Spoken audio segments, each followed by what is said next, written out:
শুক্রবার আগরতলা জিআরপি থানার এনডিপিএস মামলার সঙ্গে যুক্ত থাকার অভিযোগে আরও দুইজনকে আগরতলা রেল স্টেশন থেকে গ্রেপ্তার করে আগরতলা সরকারি রেল পুলিশ থানা।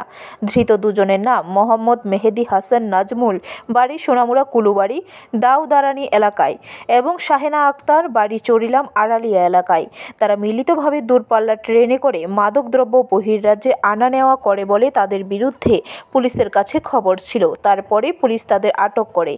তাদের কাছ থেকে বাজেয়াপ্ত করা হয় মোট 8,30,000 ভারতীয় টাকা।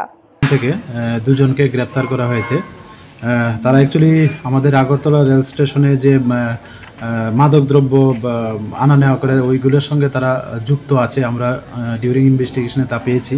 তো একজনের নাম হলো মোহাম্মদ মেহেদি হাসান নাজমুল, ওনার বাড়ি কুলুবাড়ি সোনামুড়া থানার অন্তর্গত।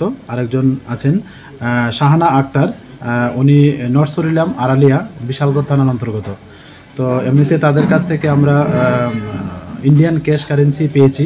তো মেহেদি হাসান নাজমুল ওনার কাছ থেকে পেয়েছি 6,30,000 টাকা, আর শাহানা আক্তার ওনার কাছ থেকে পেয়েছি 2 লক্ষ টাকা।